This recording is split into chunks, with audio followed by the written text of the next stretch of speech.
Episode 36 offer. धनुष करीब 4 लाख रुपए एक ही दिन में गेम हॉल से जीत चुका था। जैसे वो यहाँ गेम खेलने नहीं बल्कि सिर्फ जीतने ही आया हो। और उन पैसों को जीतने के बाद भी उसके एटीट्यूड और बॉडी लैंग्वेज में अभी भी कोई बदलाव नहीं था। बड़ी शालीनता से धनुष सारे जीते हुए टोकन मशीनों की ट्रे आहिस्ता आहिस्ता निकालकर एक ही बड़ी सी ट्रे में डालकर इकट्ठा करने के बाद उसने गेम हॉल के किसी मैनेजर या स्टाफ का इंतजार किए बिना खुद ही वो टोकन से भरी हुई ट्रे उठाई और एक्सचेंज काउंटर की ओर चल पड़ा। उसे पता था कि गेम हॉल का कोई भी स्टाफ यहाँ वहाँ काम करने वाले लोग तो उसकी जीत से पहले ही बहुत परेशान होंगे, फिर वो टोकन इकट्ठा करने में उसकी मदद बिल्कुल क्यों करेंगे। धनुष एक्सचेंज काउंटर की ओर बढ़ता हुआ यही सोच रहा था कि अब उसे खजान सिंह और उसके गुंडों से अपने पैसे निकालने के लिए अपने हाथ पैरों को तकलीफ देनी ही पड़ेगी, क्योंकि उनका बर्ताव तो पहले ही देख चुका था। इसलिए वो छुपती हुई नजर से सारे स्टाफ और गेम हॉल में मौजूद लोगों की ओर देख रहा था, ताकि ये पता कर सके कि यहाँ कुल कितने लोग मौजूद हैं जिनसे उसे फाइट करनी है। और यही नहीं, धनुष ये भी जानने की कोशिश कर रहा था कि गेम हॉल के किस स्टाफ के पास कौन सा हथियार है। अपने चारों ओर खड़े लोगों की हरकतों को बड़ी बारीकी से गौर करता हुआ धनुष आखिरकार टोकन से भरी उस भारी भरकम ट्रे को लाकर एक्सचेंज काउंटर पर रख देता है। धनुष को एक्सचेंज काउंटर की ओर जाते हुए देखकर वहां मौजूद गेम हॉल का स्टाफ ही नहीं बल्कि जुआ खेलने आए खिलाड़ी भी अपनी मशीनों को छोड़ उसी की ओर देख रहे थे। उनमें से बहुत से धनुष को कुछ कहना भी चाहते थे, पर ऐसा लग रहा था जैसे किसी के डर के कारण उन लोगों के शब्द उनके गले में ही अटक गए हो और सब चुपचाप बस धनुष को जाते हुए देख रहे थे, क्योंकि वहां मौजूद लोग ये जानते थे कि असली खेल तो अभी शुरू होने वाला है। धनुष भी ये बात अच्छी तरह से जानता था कि जीते हुए टोकन अगर एक्सचेंज नहीं हो पाएंगे तो उसका सारा दिन मशीनों के साथ बिताना सिर्फ और सिर्फ एक वक्त की बर्बादी था। बाकी लोग भी यही सोच रहे थे कि जितने टोकन धनुष जीत चुका है उतने टोकन को पैसों में एक्सचेंज करना गेम हॉल के मालिक खजान सिंह के लिए बहुत मुश्किल है। या तो वो धनुष को पैसे देगा नहीं या फिर गेम हॉल का मालिक धनुष को सुरक्षित वहां से जाने ही नहीं देगा। लेकिन जब धनुष एक्सचेंज काउंटर पर पहुंचता है तो हॉल के अंदर मौजूद जो लोग अभी तक किसी अनहोनी के होने का इंतजार कर रहे थे उन सभी को यह देखकर शौक लग गया कि गेम हॉल का मालिक खजान सिंह खुद अपने कैबिन से निकलकर धनुष को एक्सचेंज काउंटर से अपने कैबिन में लेकर ही नहीं गया, बल्कि धनुष को उसके जीते हुए सारे पैसे देकर गेम हॉल के गेट तक छोड़ने भी आया। गेम हॉल में मौजूद लोगों की सांसें ये सीन देखकर अटक गई थी कि कैसे खजान सिंह धनुष को कमर तक झुककर सलाम कर रहा है और उसे इतनी इज्जत दे रहा है। खजान सिंह के चेहरे से ये बिल्कुल नहीं लग रहा था कि वो 4 लाख रुपए से भी ज्यादा पैसे धनुष के कारण हार चुका है। उन लोगों को अपनी आंखों पर विश्वास ही नहीं हो रहा था कि खजान सिंह जैसा दबंग आदमी जो किसी से तमीज से बात तक नहीं करता था वो एक स्कूल के लौंडे के सामने इतना कैसे झुक गया। उसका सारा स्टाफ सब के सब बुत बने धनुष और खजान सिंह को बिना पलक झपकाए देख रहे थे। धनुष खुद भी खजान सिंह के ऐसे बर्ताव को देखकर सरप्राइज था, क्योंकि धनुष तो पहले ही मन उन लोगों से अपनी इनाम की रकम निकलवाने की योजना बना चुका था। धनुष के साथ पहली बार अपने कैबिन में बुलाकर खजान सिंह ने अपने गुंडों से जब धनुष को जान से मारने का डर दिखाया था तभी धनुष समझ चुका था कि बिना उन लोगों की पिटाई करे वो उनसे पैसे नहीं निकाल पाएगा। पर जिस प्रकार खजान सिंह ने धनुष को झुककर सलाम किया और उसको पैसे देकर गेम हॉल के दरवाजे तक खुद छोड़ने आया, उस पर तो धनुष खुद भी भरोसा ही नहीं कर पा रहा था। अन्नू भी खजान सिंह की हरकत देखकर अपनी जगह से खड़े होकर अपनी आंखें रगड़ते हुए बड़बड़ाने लगा। ऐसा कैसे हो सकता है? ये कैसे संभव है कि गेम हॉल का बॉस खजान सिंह धनुष को खुद गेट तक छोड़ने जा रहा है? फिर वो कुछ सेकंड्स के लिए सोचते हुए अपने दोस्तों से बोला, मुझे लगता है कि खजान सिंह यहाँ कोई सीन क्रिएट नहीं करना चाहता। उसने सोचा होगा कि अगर वो यहाँ धनुष को कुछ भी कहेगा तो पब्लिक उसके गेम हॉल में दोबारा नहीं आएगी, इसलिए वो शायद सही मौके की तलाश में रहेगा और फिर धनुष से अपने पैसों का हिसाब चुकता करेगा। हाँ जरूर, खजान सिंह ने ऐसा ही कुछ प्लान धनुष के लिए बनाया होगा। फिल्मों में भी तो ऐसा ही होता है। अन्नू खजान सिंह के इस अजीब बर्ताव को देखकर अपने मन को समझाने के लिए ऐसा ही कुछ सोच रहा था। पवन और अजय भी गेम हॉल से जाते धनुष को आंखें फाड़ फाड़ कर देख रहे थे। अन्नू ही नहीं बल्कि उसके साथ आए उसके दोनों दोस्त पवन और अजय के अरमानों पर भी खजान सिंह ने पानी फेर दिया था। वो इतनी देर से गेम में हारने के बाद भी वहां रुककर सिर्फ यही इंतजार कर रहे थे कि कब धनुष अपने जीते हुए टोकन एक्सचेंज काउंटर पर कैश करवाने जाएगा और फिर खजान सिंह और उसके गुंडे धनुष की जमकर पिटाई करेंगे। लेकिन हो तो बिल्कुल उसका उल्टा रहा था। उन्हें लग रहा था जैसे कोई उनके हाथ से किसी बहुत अच्छी एक्शन फिल्म की टिकट लेकर भाग गया हो। लेकिन अन्नू की बात सुनकर जरूर वो दोनों थोड़ा रिलैक्स महसूस कर रहे थे। फिर कुछ देर बाद पवन को लगा कि वो लोग कुछ मिस कर रहे हैं, इसलिए वो जल्दी से अपनी जगह से उठकर बोला, अन्नू भाई जल्दी से धनुष का पीछा करते हैं, मुझे देखना है खजान सिंह के गुंडे इसे कहां और कैसे मारेंगे। अन्नू भी पवन की बात सुनकर धनुष को पिटते हुए देखने की इच्छा मन में लिए उसके साथ चलने को तैयार हो गया और फिर वो तीनों धनुष के पीछे पीछे गेम हॉल से बाहर आ गए। धनुष धाकड़ गेम हॉल से बाहर निकला ही था कि उसे वहीं पर शीटू ने रोक लिया। पिछले लगभग 1 घंटे से शीटू धनुष को गेम हॉल के अंदर फॉलो कर रहा था। उसकी नजर धनुष की छोटी छोटी हरकतों पर टिकी हुई थी और वैसे भी शीटू धनुष के सामने इतनी बार आ चुका था कि धनुष को भी शीटू अपना दोस्त लगने लगा था। फिर गेम हॉल से बाहर निकलते ही उसने पहले धनुष को सल्यूट किया और कहा, बड़े भाई क्या तुम्हें सचमुच पैसों की बहुत ज्यादा जरूरत है? अगर तुम्हें बहुत कम समय में बहुत ज्यादा पैसे कमाने हैं तो मैं तुम्हारी मदद कर सकता हूँ। हालांकि धनुष शीटू जैसे आदमी को अपना छोटा भाई मानने को बिल्कुल भी तैयार नहीं था, लेकिन फिर भी उसके दोस्ताना बर्ताव को देखकर धनुष उसे नाराज भी नहीं करना चाहता था। शीटू भी धनुष के तेज दिमाग को भांप चुका था और इसीलिए वो धनुष को बार बार बड़ा भाई कहकर संबोधित कर रहा था। धनुष धाकड़ ने शीटू का प्रस्ताव सुनकर हंसते हुए उससे कहा, मुझे लगता है कि तुम गेम हॉल में मेरे खेलने के तरीके से कुछ ज्यादा ही इंप्रेस हो गए हो और तुम्हें लगता है कि मैं ऐसे ही जुए से बहुत सारे पैसे कमा सकता हूँ। लेकिन मैं तुम्हें बता दूं कि मैंने गेम हॉल में सिर्फ 4 लाख रुपए ही कमाए और अब वो लोग मुझसे इस पैसों को वापस लेने के लिए कुछ भी कर सकते हैं। अब भी तुम्हें लगता है कि मुझे यूज करके तुम रातों रात अमीर बन सकते हो, लेकिन बड़े भाई तुम्हें ये क्यों लगता है कि मैं तुम्हें यूज करके जुए में ही पैसे कमाने की सोच रहा हूँ? ओ हाँ, तुम ऐसा सोच सकते हो क्योंकि तुम्हारा दिमाग वास्तव में ही काफी तेज है। तुम तो चुटकी बजाते ही पता लगा सकते हो कि तुम्हारे सामने खड़े हुए आदमी के दिमाग में क्या चल रहा है। शीटू ये जानकर चौंक गया था कि धनुष को पहले से ही पता है उसके दिमाग में क्या चल रहा है। फिर शीटू धनुष से आगे कहता है, देखो भाई, अगर तुम्हें लगा है कि तुम्हारे अंदर वो काबिलियत है कि तुम जुए में बहुत अच्छे पैसे कमा सकते हो, तो मेरे पास कुछ ऐसे लोग हैं जिन्हें तुम्हारी मदद की बहुत ज्यादा जरूरत है और उससे तुम रातों रात अमीर तो बन ही जाओगे, बल्कि वो लोग सारी जिंदगी तुम्हारा एहसान भी मानेंगे और फिर उन लोगों की वजह से तुम इस इलाके में अपने बहुत से काम उनकी मदद से आसानी से करवा सकते हो। शीटू बिना रुके एक ही सांस में अपनी बात कहता चला गया क्योंकि वो ये भाप गया था कि धनुष बहुत ही तेज दिमाग वाला लड़का है और वो उसकी मंशा समझ चुका है। धनुष शीटू की बात बहुत ध्यान से सुन रहा था और उसकी वो एहसान वाली बात सुनकर धनुष थोड़ा सा ज्यादा सावधान हो गया था। धनुष शीटू की बातें सुनकर ये तो समझ ही चुका था कि वो कोई ऐरा गैरा लड़का नहीं है जो गेम हॉल में ऐसे ही मस्ती करने आया हुआ है। हालांकि शीटू बार बार उसके सामने बड़ा भाई और सल्यूट मारने की जो हरकतें कर रहा था उससे वो इरिटेट तो जरूर हो रहा था, पर ये शायद शीटू के एक बात करने का तरीका भी हो सकता है। इसलिए धनुष ने अचानक से कुछ सोचा और फिर जल्दी से बोलते हुए शीटू से कहा, अब मैं समझा, तुम ही हो ना वो जिसकी वजह से खजान सिंह ने मुझे गेम हॉल से ऐसे ही जाने दिया? क्यों, मैं सही कह रहा हूं ना? शीटू वैसे तो धनुष को जल्दी से गर्दन हिलाकर इस बात के लिए मना करने वाला था, लेकिन धनुष की घूरती हुई आंखों के सामने वो झूठ नहीं कह पाया और बोला, देखो बड़े भाई, ये गेम हॉल के लोग अच्छे लोग नहीं हैं। ये लोग बिजनेस कैसे चलाया जाता है उसके बारे में जानते ही नहीं है, इसलिए मैंने तो उन्हें सिर्फ एक चेतावनी दी थी, लेकिन मुझे नहीं लगता कि मुझे ऐसा करने की कोई जरूरत थी।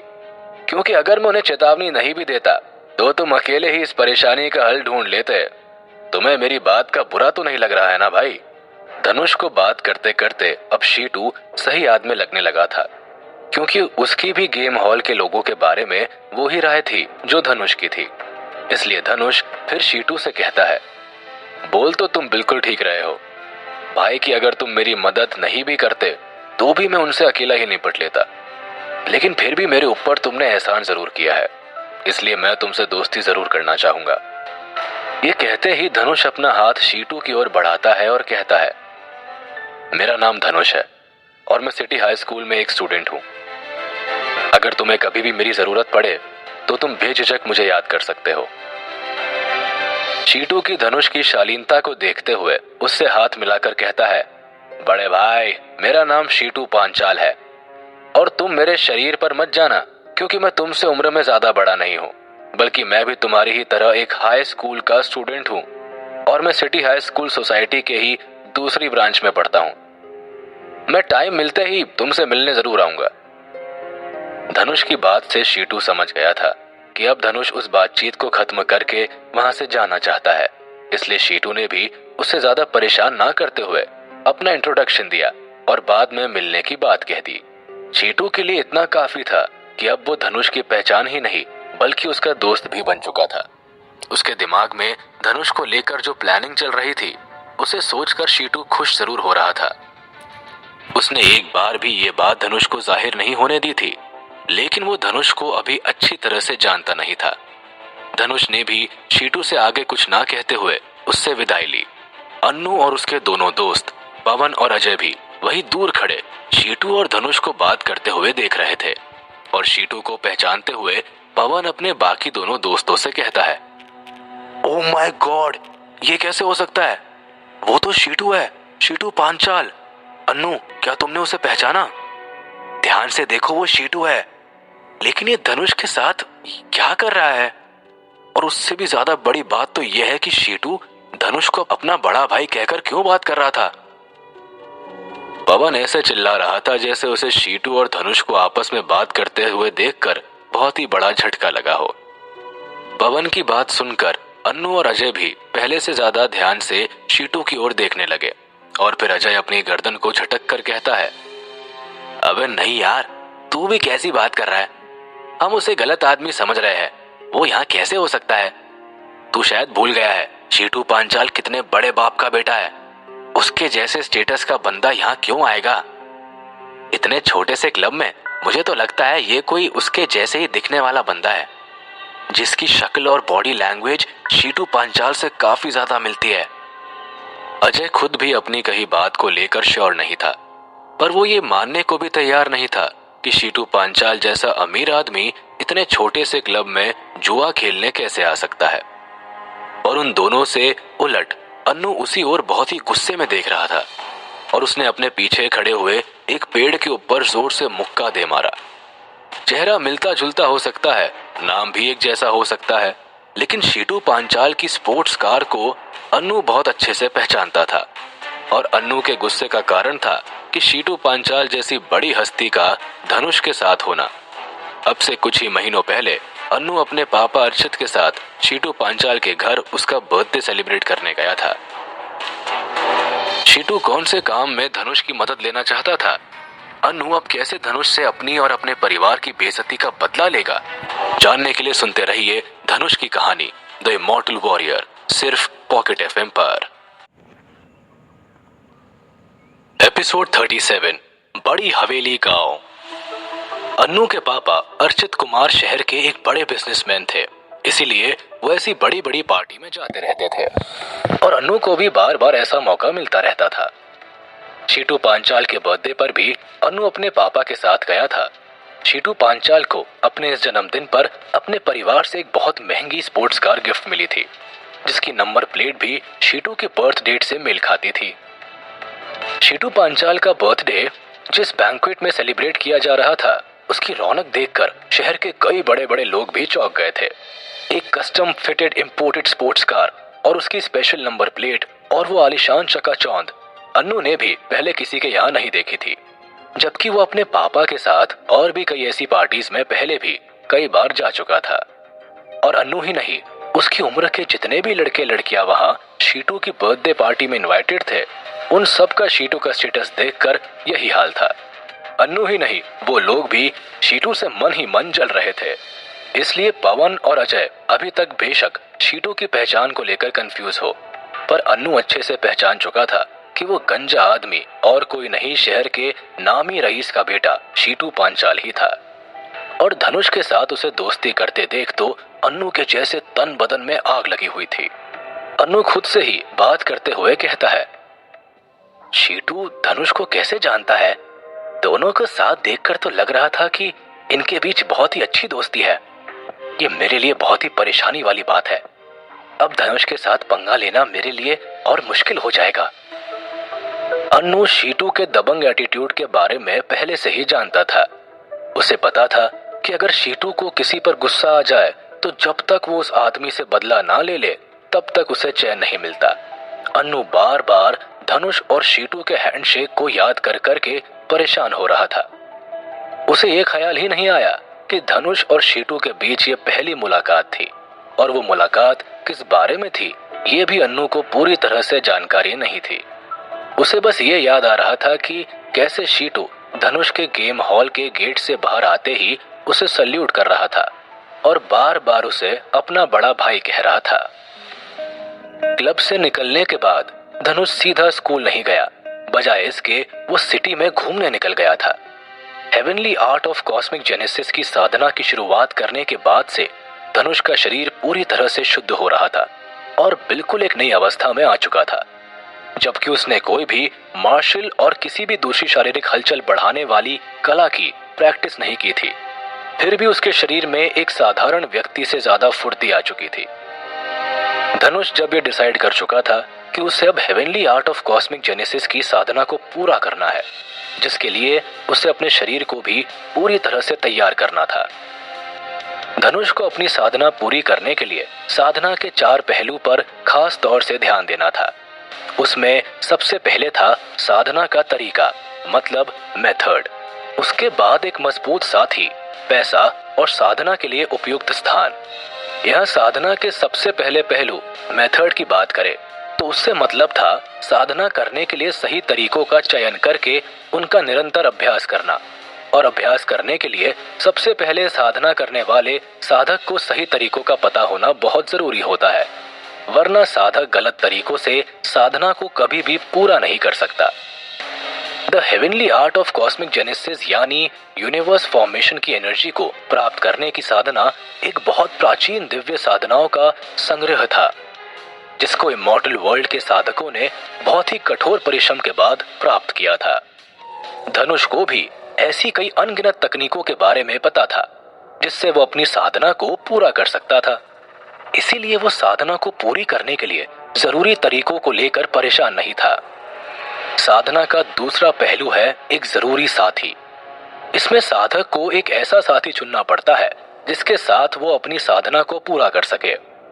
पौराणिक ग्रंथों में ये लिखा गया है कि जब किसी विद्या को अकेले बिना किसी साथी के सीखा जाता है तो उस विद्या में गलतियों के अवसर बहुत ज्यादा बढ़ जाते हैं, और ये एक संकुचित दिमाग की भी निशानी है। लेकिन यहाँ धनुष के लिए सबसे बड़ी परेशानी थी अपने साथ किसी ऐसे साधक को ढूंढना जो कि धनुष के साथ इस विद्या को सीखना चाहता हो। ऐसा साथी उसे धरती पर मिलना असंभव था, क्योंकि धरती के लोग अब इतने लालची और संकुचित दिमाग के हो चुके थे कि वो ऐसी कठोर साधना को कर ही नहीं सकते। इसलिए धनुष ने इस पहलू पर ज्यादा ध्यान ना देना ही उचित समझा। साधना का तीसरा पहलू था पैसा, क्योंकि साधना को पूरा करने के लिए साधक का पूर्ण रूप से शारीरिक और मानसिक तौर पर साधना में लीन रहना बहुत जरूरी था। तो इसलिए वो कहीं और अपना समय नहीं दे सकता, और अगर उसके पास साधना करने के लिए जरूरी साधन नहीं होंगे तो साधना पूरी हो पाना असंभव हो जाएगा। इसलिए पूर्वजों ने भी कहा है कि धन के बिना साधक के लिए साधना असंभव है। जिस स्थान पर इस साधना को किया जाना था उसका भी पूर्ण रूप से भौतिक संसार से भिन्न होना जरूरी होता है, क्योंकि साधक को अगर आसपास का वातावरण ही एकांत में नहीं मिल पाएगा तो वो भी साधना पूरी नहीं कर सकता। अब इन चारों पहलू में से धनुष साधना के तरीके और साथी वाले पहलू को नजरअंदाज कर सकता था, लेकिन साधना के लिए जरूरी धन और ऐसी जगह जहां वो बिना किसी के दखल अंदाजी के साधना कर सके, वो ढूंढना बहुत जरूरी था और यही उसकी सबसे बड़ी परेशानी थी। इस पूरे महीने धनुष ने अपना सारा वक्त लाइब्रेरी में बिताया था। बाकी थोड़ा बहुत समय उसने अपनी स्कूल की पढ़ाई के लिए भी दिया था, पर अधिकांश समय उसने लाइब्रेरी में यही सोचते हुए बिताया था कि वो अपनी साधना के लिए उपयुक्त जगह और पैसा कहां से लाएगा। धनुष ने उस लाइब्रेरी में रखी लगभग सभी बुक्स को अच्छे तरह से अध्ययन कर लिया था, लेकिन उसके बाद भी धरती पर उसे किसी भी साधक की जानकारी नहीं मिल पाई थी जिसके साथ वो अपनी साधना को आगे बढ़ा सके। थक हार कर धनुष ने यह मान लिया था कि धरती पर इस साधना को करने वाला कोई साधक है ही नहीं, या फिर ऐसा भी हो सकता है कि the heavenly art of cosmic genesis जैसी साधना के बारे में धरती पर किसी को पता ही ना हो। लाइब्रेरी की किताबों में धनुष ने कई साहित्य, समाज, इतिहास और भूगोल की किताबें भी पढ़ी थी, जिनसे धनुष को अपनी साधना में काफी मदद मिल सकती है। इनकी किताबों के जरिए ही धनुष को एक ऐसे गांव के बारे में पता चला जहां वो अपनी साधना बिना किसी रुकावट के कर सकता है। वो गांव मेन सिटी से लगभग 70 किलोमीटर दूर था और उस गांव का नाम था बड़ी हवेली गांव। धनुष ने सोचा कि उसे एक बार तो बड़ी हवेली गांव जाकर देखना ही पड़ेगा कि वो उसकी साधना के लिए एक सही जगह हो सकती है या नहीं। इसलिए वो एक दिन स्कूल से बड़ी हवेली गांव की ओर चल पड़ा। वो मन ही मन सोच रहा था कि अगर बड़ी हवेली गांव उसकी साधना के लिए उपयुक्त होगा तो गांव में ही किसी जगह पर अपनी साधना के लिए एक छोटी सी गुफा बना लेगा और साधन की शुरुआत करेगा। लगभग आधा दिन उस पूरे गांव में एक एक गली घूमने के बाद वो एक छोटी सी पहाड़ी पर आकर बैठ गया। धनुष काफी देर तक उस पहाड़ी पर बैठा रहा और उसे वही बैठे बैठे शाम हो गई थी। थक हार कर धनुष अब उस गांव से वापस जाने के लिए खड़ा हो ही रहा था कि तभी उसकी निगाहें आसमान की ओर गई और उसने देखा कि आसमान में चमकते हुए तारे उसके कितने नजदीक है। उस पहाड़ी पर बैठकर धनुष को एक अलग ही एहसास हो रहा था।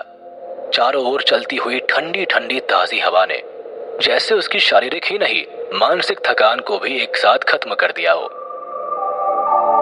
अपने शरीर से टकराती हवा को महसूस करते हुए धनुष को जैसे अचानक से ही कोई बिजली का झटका लगा हो और वो बहुत जोर जोर से उस पहाड़ी पर खड़ा हुआ चिल्लाया, आध्यात्मिक शक्ति! हाँ, जरूर इस जगह एक आध्यात्मिक शक्ति छुपी हुई है। मैं इसे साफ साफ महसूस कर सकता हूँ। जरूर यहाँ पर कुछ अमूल्य जड़ी बूटियां भी होंगी। मुझे नहीं लगता अब मुझे अपने शरीर की शुद्धि के लिए जिन जड़ी बूटियों की जरूरत थी उन्हें ढूंढने के लिए मुझे कहीं और जाने की जरूरत है। धनुष ने तब एक झटके में ही निर्णय ले लिया कि ये स्थान उसकी साधना के लिए सबसे उपयुक्त स्थान है। खुशी में धनुष आसमान की ओर देखकर सीटियां बजा रहा था। जब से धनुष का पूर्ण जन्म हुआ था उसे हमेशा यही लगता था कि उसके हाथ और पैर किन्हीं बेड़ियों से बंधे हुए हैं, लेकिन उस हवा में पहली बार उसे महसूस हुआ कि वो पूरी तरह आजाद है। जहां एक ओर धरती की आध्यात्मिक ऊर्जा इतनी कमजोर हो चुकी थी कि खत्म होने के कगार पर थी और उसकी वजह से साधना की टेक्निक और सभी मार्शल स्किल्स भी खत्म हो चुकी थी, उसी कारण धनुष भी खुद को काफी असहाय महसूस करता था। वहीं दूसरी ओर अचानक से ही उसने खुद को the heavenly art of cosmic genesis की साधना को करने के लिए फिट कर लिया था। अगर धनुष इस हेवनली आर्ट को इमॉर्टल वर्ल्ड में कर पाता तो उसे इससे भी ज्यादा खुशी होती, लेकिन धरती पर स्पिरिचुअल एनर्जी की बहुत कमी होने की वजह से धनुष अपनी साधना पूरी नहीं कर पा रहा था। The heavenly art of cosmic genesis की साधना को करने के लिए एक साधक के शरीर को पूर्ण रूप से शुद्ध होना बहुत जरूरी होता है, जिसके लिए एक ऐसे तरल पदार्थ की जरूरत होती है जो धरती पर मिल पाना असंभव था। और ये तरल पदार्थ वहीं पर उपलब्ध होता है जहां स्पिरिचुअल एनर्जी बहुत ज्यादा हो। अब क्योंकि धरती पर स्पिरिचुअल एनर्जी बहुत कम है, इसलिए धरती पर शरीर की शुद्धि के लिए इस तरल पदार्थ का मिल पाना भी असंभव है। इसलिए धनुष ने जब उस जगह पर स्पिरिचुअल एनर्जी को महसूस किया तो उसकी खुशी का कोई ठिकाना नहीं था। धनुष का इतना खुश होना इसलिए भी स्वाभाविक था क्योंकि उसे स्पिरिचुअल एनर्जी को अपनी सिटी के आसपास ही खोज लिया था और उसे लगने लगा था कि अगर उसे स्पिरिचुअल एनर्जी मिल सकती है तो धरती पर कई और ऐसी छुपी हुई जगह जरूर होंगी जहां उसे स्पिरिचुअल एनर्जी मिल जाएगी। अब धनुष बड़ी हवेली गांव की उस पहाड़ी पर खड़ा हुआ यही सोच रहा था कि इस जगह उसे आध्यात्मिक ऊर्जा तो मिल गई है, पर यहाँ साधना करने के लिए उसे वहाँ के मालिक से अनुमति भी जरूर लेनी पड़ेगी। और अगर उसे अनुमति नहीं मिली तो ये उसके लिए नई पर बहुत ही गंभीर समस्या होगी। धनुष उस पहाड़ी पर खड़ा हुआ वहाँ की हवा को तो महसूस कर ही रहा था, लेकिन चारों ओर उस जगह को देख भी रहा था। जहां तक धनुष को मालूम था, बड़ी हवेली गांव को यह अजीब सा नाम शहर के ही कुछ लोगों ने दिया था। और अगर धनुष लाइब्रेरी में बैठा हुआ उन किताबों को ना पढ़ता तो उसे कभी भी ये नहीं पता लगता कि उसके ही शहर के बाहर एक ऐसी भी जगह है जो पूरे शहर से बिल्कुल अलग थलग पड़ी हुई है। बड़ी हवेली गांव को वहां के ही एक पुराने राजा ने उस पहाड़ी पर बसाया था, जो कि एक बहुत ही प्राचीन गांव के नजदीक था। धनुष ने किसी इतिहास की किताब में पढ़ा था कि एक मुगल राजा ने इस इलाके पर आक्रमण करके यहाँ अपना राज्य स्थापित किया था। उस राजा ने इस जगह पर आसपास के राज्यों से लूटे हुए खजाने छुपाए हुए थे। उस वक्त इस स्थान को लो स्तंभ के नाम से भी जाना जाता था। बड़ी हवेली गांव में 5 मुख्य दरवाजे थे। उनके नाम है दक्षिण दरवाजा, शांति दरवाजा, बड़ा दरवाजा, खजाना दरवाजा और अमृत दरवाजा। और इसके अलावा 18 और छोटे बड़े दरवाजे और सड़कें थी। उस जगह के चारों ओर एक दीवार बनी हुई थी और उसके अलावा एक राजा के पूर्वजों के नाम पर एक बड़ा हॉल, एक बड़ा तलवार नुमा पत्थर, राजा के दरबार में काम करने वाले मंत्रियों के घर, राजा का किला और एक पुराना लगभग पूरी तरह टूटा हुआ माता का मंदिर भी था। पहाड़ी पर खड़े होकर चारों ओर देखते हुए अंधेरा हो चुका था और अब तक धनुष ने लगभग पूरा गांव घूम लिया था। उसे समझ आ गया था कि उसकी साधना के लिए ये जगह पूरी तरह उपयुक्त है, लेकिन इस साधना को करने के लिए ये इलाका जिस भी सोसाइटी या फिर जिस भी मालिक का होगा उसकी अनुमति लेना बहुत आवश्यक है। धनुष ने अपनी उस तरल पदार्थ जो कि the heavenly art of cosmic genesis की साधना करने के लिए आवश्यक है, उसकी आगे खोज करने से खुद को रोक लिया था। The heavenly art of cosmic genesis की साधना का पहला पड़ाव था द स्टार्स टायरानिकल बॉडी, यानी सितारों का आक्रमण। The heavenly art of cosmic genesis की साधना 4 भागों में बटी हुई थी। उसमें पहला था सितारों का आक्रमण, दूसरा स्वर्ग के सितारे, तीसरा सितारों का जमघट और चौथा था सितारों के झुंड का परिवर्तन। साधना के पहले पड़ाव सितारों का आक्रमण में साधक को सांस की से संबंधित क्रिया करनी होती थी। अपनी त्वचा को कड़ा, हड्डियों के आसपास के मांस को सख्त, शरीर के बीच के हिस्से का बदलाव, अस्थि मज्जा परिवर्तन, आंतों की मजबूती, रक्त संचालन और शरीर के बाकी के निचले यानी कमर के नीचे के हिस्से का मजबूत होना बहुत जरूरी था। The heavenly art of cosmic genesis को दिव्य शक्तियों ने देवों के शरीर को मजबूत रखने के लिए बनाया था, क्योंकि देव शारीरिक रूप से काफी कमजोर होते थे, ताकि वो दानवों से लड़ाई कर सके। इसीलिए इस साधना का जन्म हुआ था और इस साधना के हर एक पड़ाव पर शरीर को मजबूत रखने के लिए बहुत सारे दुर्लभ और अमूल्य सामग्री की जरूरत पड़ती थी। और उन सभी सामग्री में खास बात ये थी कि वो एक दूसरे से बिल्कुल भी मेल नहीं खाते थे। इस साधना को करने के लिए साधक की शारीरिक और मानसिक स्थिति भी काफी मजबूत होनी चाहिए थी। अगर साधक के शरीर में उतनी ताकत नहीं हुई जितनी कि इस साधना को करने के लिए चाहिए, तो वो स्टार्स की एनर्जी तो अपने शरीर के अंदर सोख लेगा, लेकिन शरीर में ताकत कम होने की वजह से उसका शरीर एक बम के धमाके के जैसे फट जाएगा। इसलिए इस साधना को करने से पहले साधक का शारीरिक रूप से मजबूत और ताकतवर होना बहुत ही जरूरी है।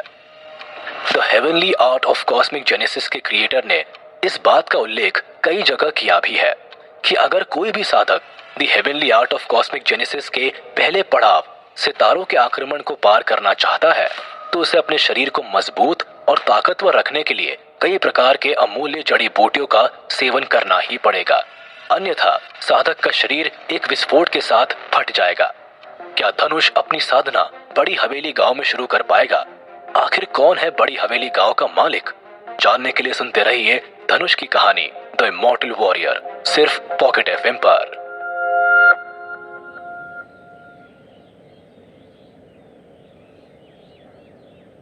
एपिसोड 38, जंगली जानवर। The heavenly art of cosmic genesis की साधना के लिए साधक के अंदरूनी अंग जैसे कि दिल, लिवर और उसकी मांसपेशियों में इतनी ताकत होनी ही चाहिए कि वो इस साधना के दौरान होने वाली कठिनाइयों का आसानी से मुकाबला कर सके। और इसके लिए धनुष को कुछ बहुत ही खतरनाक जंगली जानवरों के मांस की जरूरत थी, जिनका मिलना इतना आसान नहीं था। धनुष बड़ी हवेली गांव में चारों ओर घूमकर वापस अपने स्कूल आ चुका था। क्लास में बैठा हुआ वो अपनी साधना के बारे में सोच सोच कर ही परेशान था। धनुष ने बड़ी हवेली गांव के आसपास के जंगली इलाके में काफी देर तक ऐसे जानवर की तलाश की थी, पर उसे वो जानवर कहीं भी नहीं मिले थे। और इन जानवरों के अंदरूनी अंगों में जो ताकत होती है, उसी के खाने से धनुष अपने शरीर को ऐसी मजबूती और ताकत दे पाएगा जिससे कि वो आसानी से अपनी साधना में होने वाली कठिनाइयों का मुकाबला कर सके। लेकिन उनके ना मिल पाने से धनुष के चेहरे पर उदासी छाई हुई थी। तभी धनुष के दिमाग में एक विचार आया और गुस्से में उसने अपने दोनों हाथों की मुट्ठियां भींच ली। ऐसा कैसे हो सकता है? इस धरती की आध्यात्मिक ऊर्जा इतनी कमजोर होने के कारण ही इस धरती से कई ऐसे जानवर विलुप्त हो चुके हैं जिनके शरीर में बहुत ताकत होती थी। धनुष इस वक्त काफी निराश और गुस्से में था। हालांकि शरीर की शुद्धि के लिए जिस तरल पदार्थ की जरूरत थी, उसे ऐसे खूंखार जानवर के अंदरूनी अंगों के बिना भी बनाया जा सकता था। लेकिन उस स्थिति में उस तरल पदार्थ में से कई सारे आवश्यक विटामिन और मिनरल निकलने के कारण वो तरल पदार्थ उतना ताकतवर नहीं रह जाएगा। और फिर धनुष के शरीर में साधना के दौरान उतनी ताकत नहीं हुई तो उसे जान का भी नुकसान हो सकता है, क्योंकि धनुष के लिए ऐसे जानवर को ढूंढ पाना मुश्किल था। इसीलिए उस जानवर के अंदरूनी अंग से जरूरी विटामिन भी उसे नहीं मिल पाएगा, जिस कारण उसकी साधना अधूरी रह जाएगी। धनुष के दिमाग में यही सब विचार आ रहे थे, लेकिन धनुष भी साधना को पूरा करने के लिए दृढ़ था। फिर उसके दिमाग में एक और विचार आया, जैसे उसे अपनी समस्या का समाधान मिल गया हो, और उसने खुद से ही कहा, नहीं, अगर मुझे ऐसे खूंखार जानवर का मांस नहीं मिलेगा तो क्या मैं अपनी साधना छोड़ दूंगा? ऐसा मैं हरगिज नहीं होने दूंगा। जो मिनरल और विटामिन मुझे इस जानवर के मांस से मिलेंगे, वो मुझे धरती पर किसी और तरीके से भी तो हासिल हो सकते हैं। इमॉर्टल वर्ल्ड में अगर आध्यात्मिक ऊर्जा बहुत ज्यादा है तो धरती पर भी विज्ञान ने काफी उन्नति की है। अगर इमॉर्टल वर्ल्ड की कुछ खूबियां है तो धरती पर रहने के अपने अलग फायदे हैं। मैं ऐसा नहीं सोच सकता कि मैं इस समस्या के कारण अपनी the heavenly art of cosmic genesis की साधना को पूरा नहीं कर पाऊंगा। और धीरे धीरे इस विचार के साथ धनुष के चेहरे पर एक अलग ही आत्मविश्वास की चमक दिखाई देने लगी थी। उसने सोच लिया था कि वो किसी भी सूरत में हार नहीं मानेगा और साधना तो उसे करनी ही है, चाहे और कितनी भी परेशानियां उसके सामने क्यों ना आ जाए। तभी धनुष को किसी की आवाज आती है, जिसे सुनते ही धनुष अपने ख्यालों से बाहर आ जाता है। धनुष देखता है कि नेहा माथुर उसकी सीट के नजदीक आकर उससे कह रही है, धनुष, टीचर रोहिणी ने तुम्हें ग्रेड सेक्शन के मेन ऑफिस में बुलाया है। धनुष पहले से ही जानता था कि टीचर रोहिणी ने उसे क्यों मेन ऑफिस में बुलाया होगा, इसलिए वो अपने मन में वहां किए जाने वाले सवालों के जवाब सोचते हुए नेहा माथुर से कहता है, मुझे बताने के लिए तुम्हारा शुक्रिया, मैं कुछ ही देर में वहां चला जाऊंगा। नेहा माथुर बड़े ही गौर से धनुष को देख रही थी। उसके मन में कुछ ऐसा था जो वो धनुष से उसी वक्त कहना चाहती थी, पर शायद हिम्मत ही नहीं जुटा पा रही थी। नेहा अभी मेन ऑफिस से ही आई थी और उसे मालूम था कि टीचर रोहिणी ने धनुष को क्यों वहां बुलाया है। धनुष चलते चलते जब वहां से दूर जा चुका था तो नेहा बहुत धीमे से कहती है, तुम्हारे मार्क्स हमेशा से ही काफी कम आ रहे थे। ज्यादा से ज्यादा इस बार भी लोग तुम पर थोड़ा हंस लेते, थोड़ी और मजाक उड़ा लेते तुम्हें देखकर। कुछ लोग शायद अपना मुंह भी फेर लेते, लेकिन फिर भी तुम्हें एग्जाम में नकल नहीं करनी चाहिए थी। नेहा ने जो सीन ग्रेड ऑफिस में देखा था, उसे देखकर वो घबरा गई थी। ग्रेड ऑफिस में केवल स्टाफ टीचर ही नहीं, बल्कि प्रिंसिपल, वाइस प्रिंसिपल, एडमिनिस्ट्रेशन के कुछ अधिकारी भी मौजूद थे, और वो सब लोग ये निश्चित करना चाहते थे कि धनुष ने मंथली टेस्ट में चीटिंग की है या नहीं। स्कूल के सभी टीचर ये मान चुके थे कि धनुष ने एग्जाम में चीटिंग की है, क्योंकि पिछले कई एग्जाम में इतने कम मार्क्स लाने के बाद अचानक से उसके मार्क्स कैसे इंप्रूव हो सकते हैं, जबकि क्लास में भी उसने पढ़ाई पर ज्यादा ध्यान नहीं दिया था।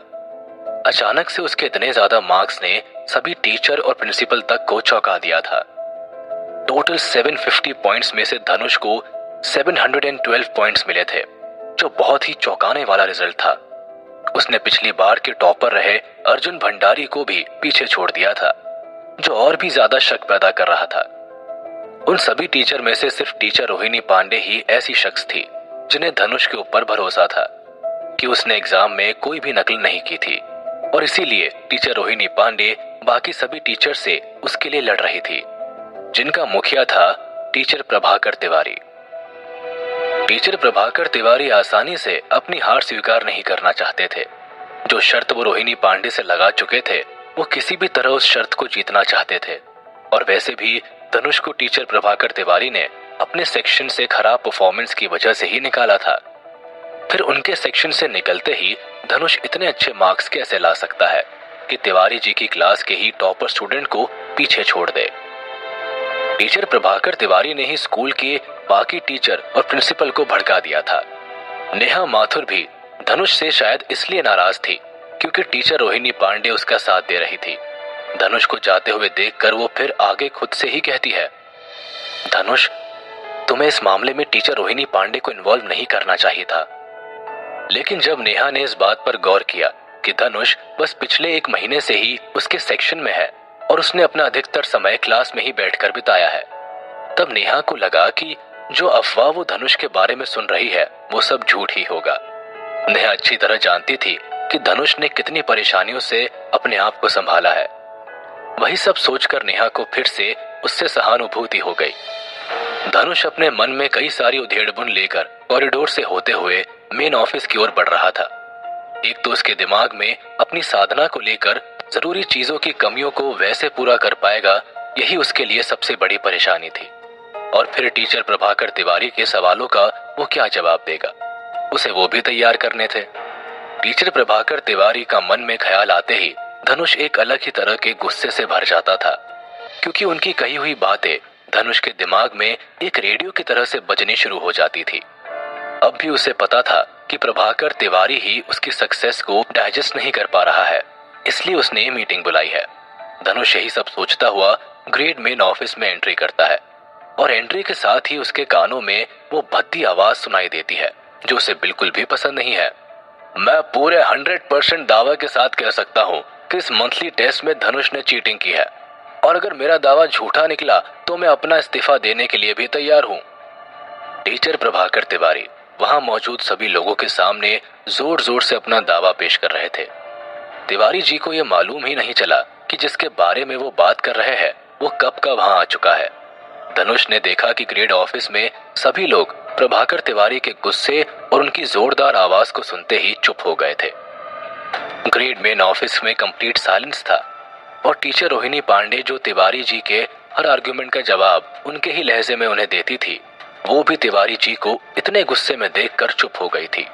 तिवारी जी की जोरदार आवाज को धनुष अपने सख्त मगर धीमे शब्दों से जवाब देता है, हेलो मिस्टर अजगर, क्या तुम बिल्कुल सही कह रहे हो?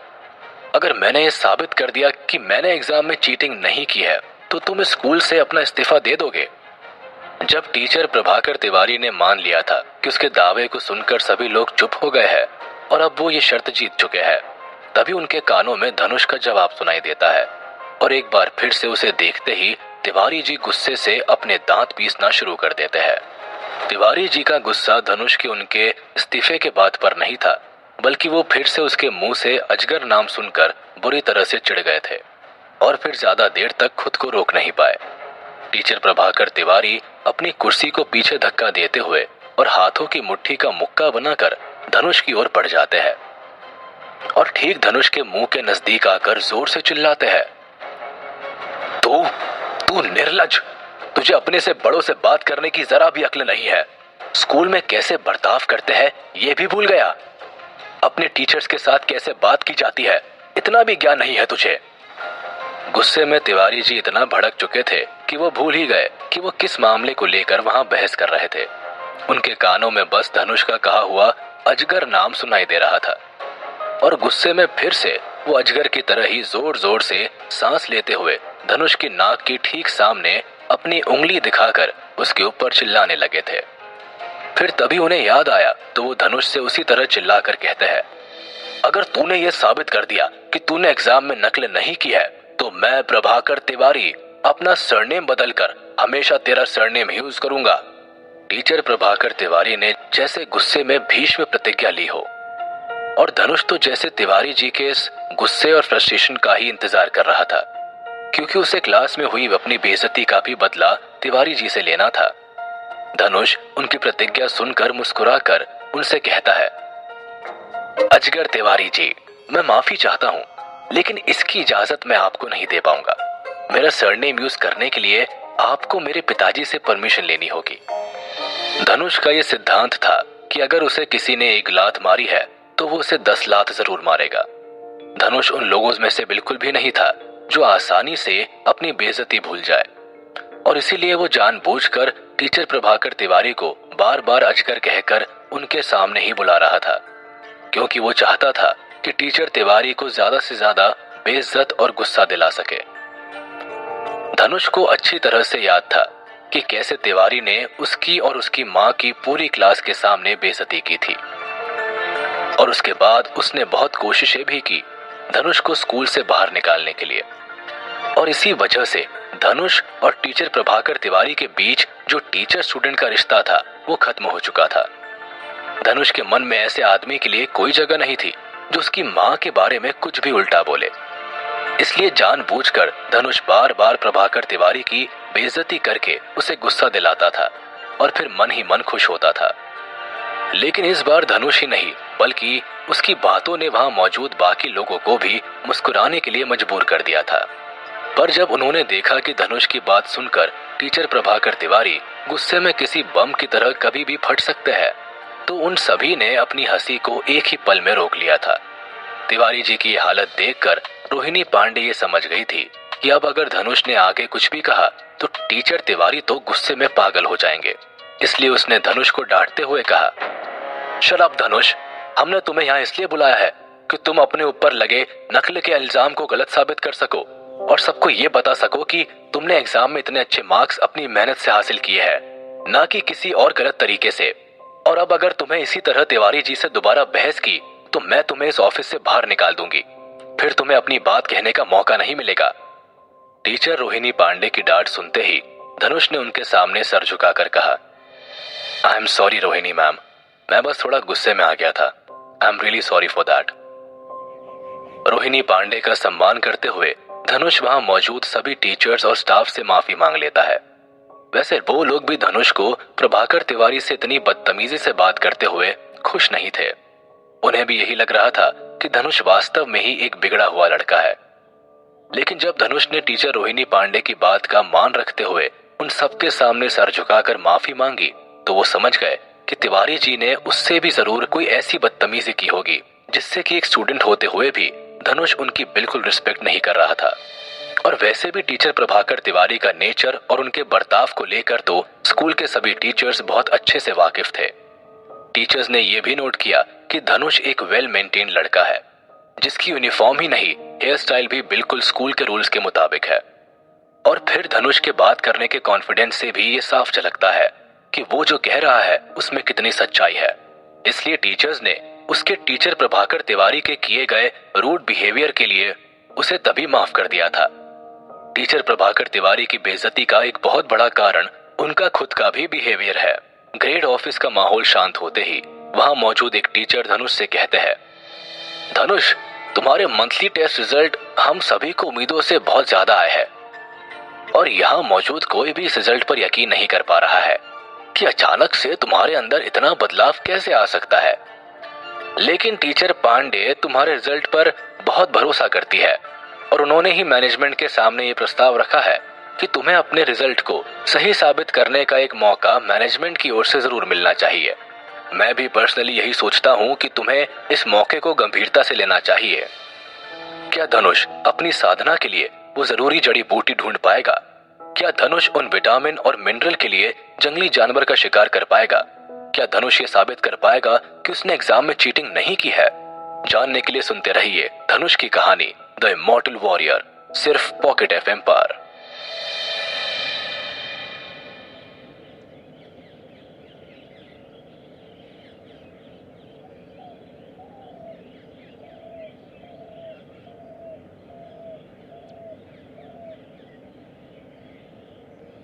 Episode 39 grade. Dhanush principal Srivastava की बात सुनकर बड़ी सहजता से उनसे कहता है, जी सर, मैं इस मौके का उपयोग करके आपको साबित करूंगा कि मैंने मंथली टेस्ट अपनी पूरी मेहनत और लगन से दिए थे और मेरे मार्क्स सिर्फ उसी का नतीजा है। प्रिंसिपल श्रीवास्तव धनुष के कहते ही उससे कहते हैं, धनुष, मैं तुमसे एक बात और कहना चाहता हूं कि अगर तुम अभी हमारे सामने ये मान लेते हो कि मंथली एग्जाम में तुमने नकल करके ये मार्क्स गेन किए हैं तो मैं तुम्हें माफ कर दूंगा, लेकिन प्री एग्जाम में अगर तुम अच्छा रिजल्ट नहीं दे पाए तो तुम अपने लिए बहुत बड़ी मुसीबत खड़ी कर लोगे और फिर तुम्हारे साथ साथ टीचर रोहिणी पांडे को भी इसका खामियाजा भुगतना पड़ेगा। धनुष, किसी जिद्दी आदमी की तरह बेवकूफ मत बनो जो लाख समझाने पर भी अपनी गलती नहीं मानता और बाद में सच पता चलने के बाद सबके सामने अपनी बेइज्जती करवा बैठता है। पिछले 1 साल से तुम जिन हालातों से गुजरे हो उसके साथ हमारी संवेदना जरूर है और हम ये अंदाजा भी नहीं लगा सकते कि और किन किन मुसीबतों का तुम और तुम्हारी फैमिली ने सामना किया है, लेकिन वो कोई कारण नहीं है कि तुम्हें स्कूल एग्जाम में नकल करने की अनुमति दे दी जाए। तुम्हारे मार्क्स इतने ज्यादा है कि तुम्हारा पिछला रिकॉर्ड देखते हुए उस पर भरोसा करना नामुमकिन सी बात है। हमें लगता है कि तुम हम सबको बेवकूफ समझते हो। एक के बाद एक टीचर धनुष को उसकी गलती मानने के लिए अपने अपने तरीकों से समझा रहे थे। धनुष, तुम्हें ईमानदारी से अपनी गलती मान लेनी चाहिए और तुम्हें अपनी सफाई में ज्यादा कुछ बोलने की भी जरूरत नहीं है। हम तुम्हारा मानसिक संतुलन समझ सकते हैं, लेकिन इस री एग्जाम के बाद तुम्हारे पास वो मौका भी नहीं रहेगा। अगर हमें पता लगा कि तुमने वाकई नकल की है और अपनी जिद्दीपन के कारण अपनी गलती भी स्वीकार नहीं की तो तुम सीरियसली एक बहुत बड़ी मुसीबत में फंस जाओगे। धनुष के शांत होते ही सभी टीचर्स ने उसे अपनी गलती मानकर माफी मांगने के लिए उकसाना शुरू कर दिया था। जैसे सब ये मानकर ही बैठे थे कि धनुष कभी इतने अच्छे मार्क्स ला ही नहीं सकता।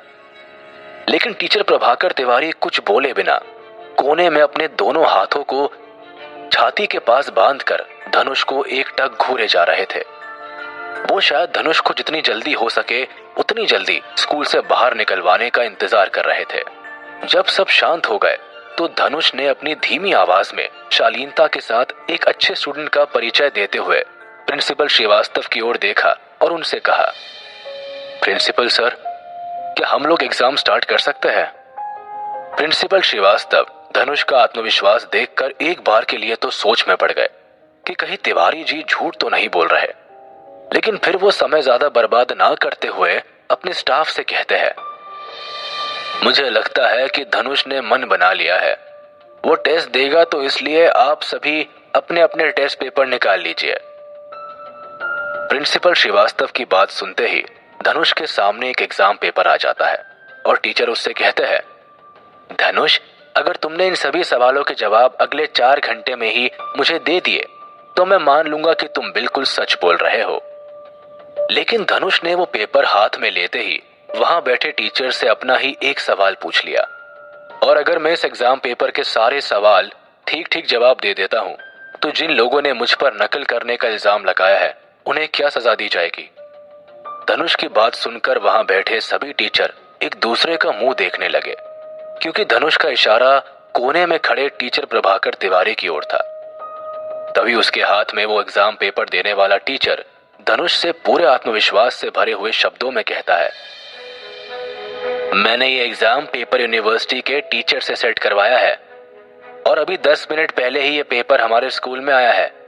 इसे मेरे और यूनिवर्सिटी के टीचर्स के अलावा किसी और ने देखा भी नहीं है, और तुम कहते हो कि मैं इस एग्जाम के सभी सवालों का जवाब दे दूंगा। धनुष का मजाक उड़ाते हुए वो टीचर दूसरी ओर देखने लगता है। तभी प्रिंसिपल श्रीवास्तव समझ जाते हैं कि धनुष का इशारा प्रभाकर तिवारी की ओर है और उन दोनों में फिर से बहस शुरू हो सकती है।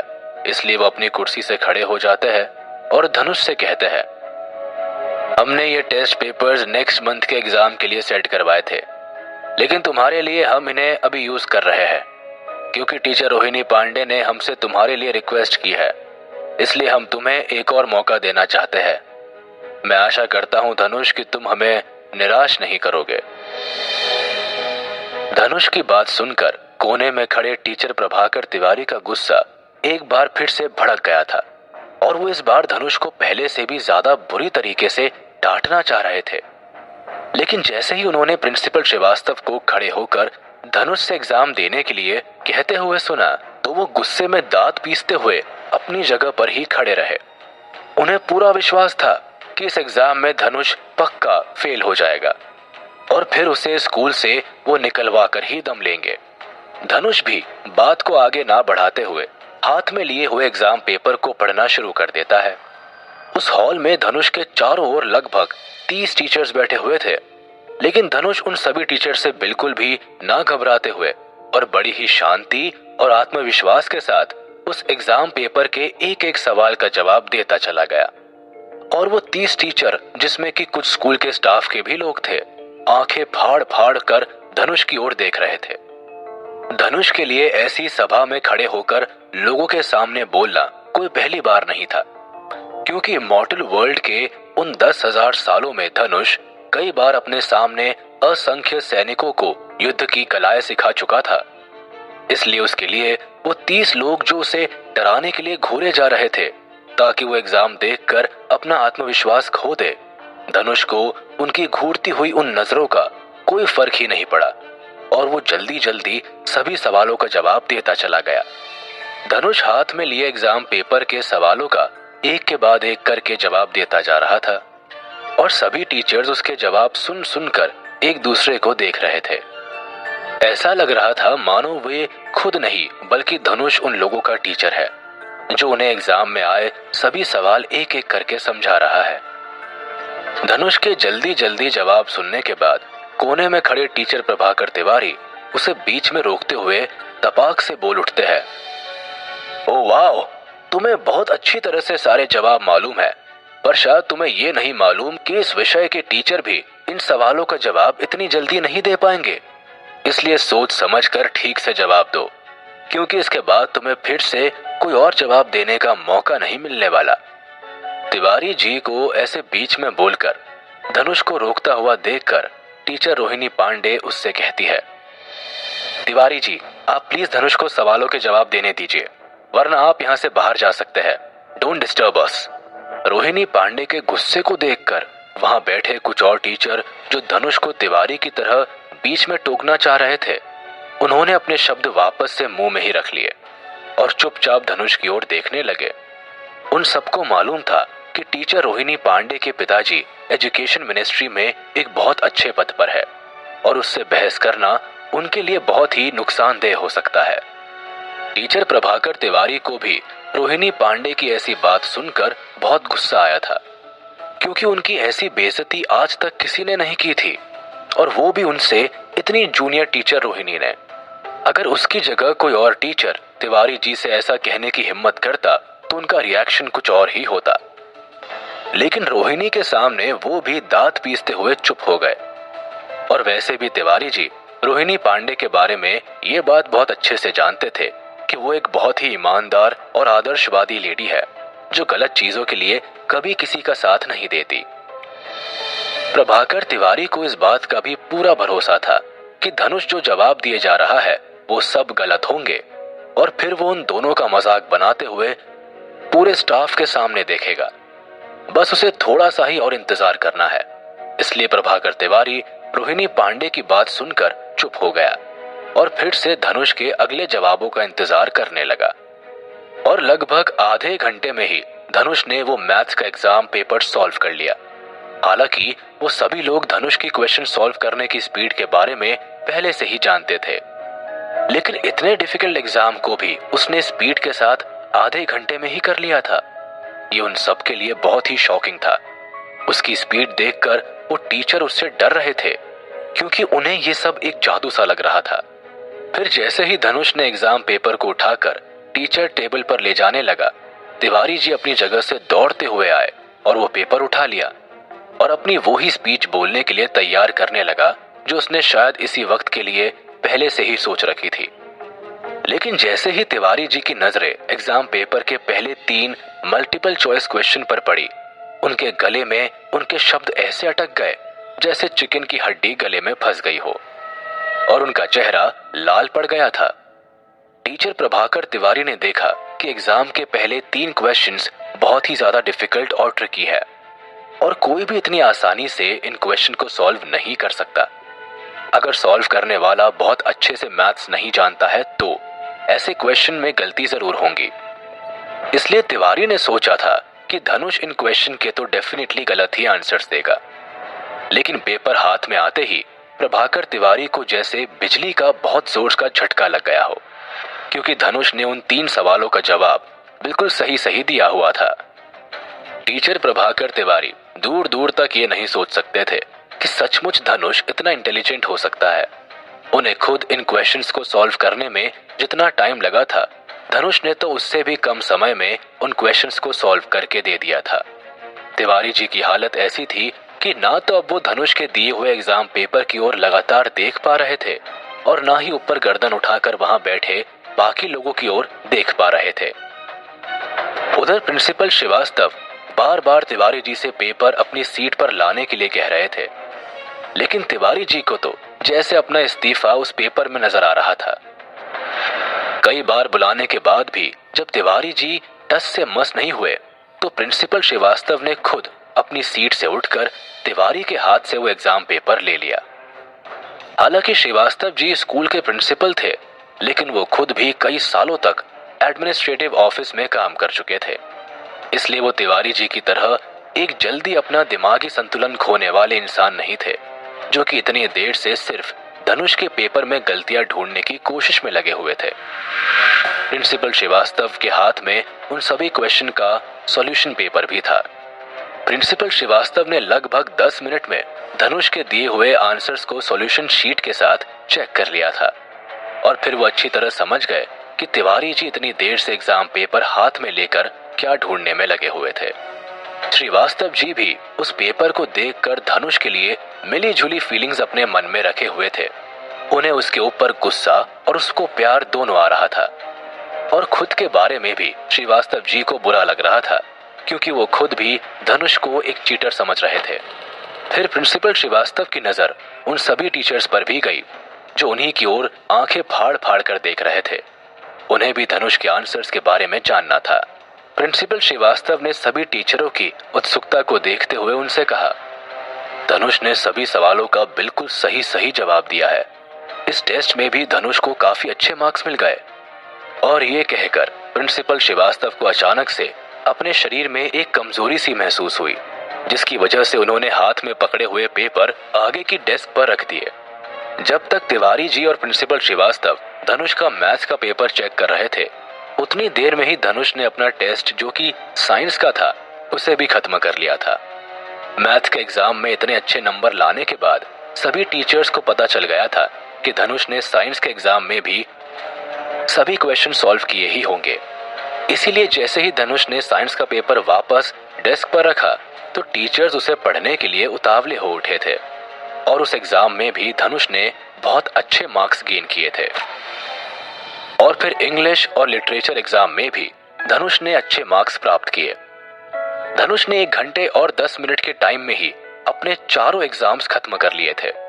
और जब उसके एग्जाम पेपर्स को 3 बार चेक करने के बाद सभी टीचर्स चुपचाप बैठे हुए थे। किसी के पास कुछ भी कहने के लिए नहीं था, या फिर वो लोग शायद जो पहले कह चुके थे उसकी वजह से शर्मिंदा थे। ग्रेड मेन ऑफिस में एक डेडली साइलेंस था। ऐसा लग रहा था कि उस हॉल में कोई बैठा ही ना हो। टीचर प्रभाकर तिवारी अभी तक उस कोने में ही खड़े थे, लेकिन इस 1 घंटे 10 मिनट में ऐसा लगा कि उनकी उम्र अचानक से कई साल बढ़ गई है, क्योंकि उनके लिए तो बाकी टीचर से भी ज्यादा शर्मिंदगी वाली बात थी। इसलिए ना तो वो कुछ कह पा रहे थे और ना ही वहां खड़े हो पा रहे थे। इससे तो अच्छा होता वो टीचर रोहिणी पांडे के कहते ही उसी वक्त वहां से बाहर चले गए होते। उस ऑफिस में कोई खुश था तो वो थी सिर्फ टीचर रोहिणी पांडे। रोहिणी पांडे को धनुष पर पूरा भरोसा जरूर था, लेकिन जब तक धनुष के सभी पेपर्स चेक नहीं हो गए तब तक वो भी काफी डरी हुई थी। धनुष ने री एग्जाम इतनी जल्दी कैसे खत्म कर लिया था? क्या टीचर प्रभाकर तिवारी धनुष को माफ कर देंगे या कोई नई तरकीब निकालकर धनुष को स्कूल से बाहर निकालेंगे?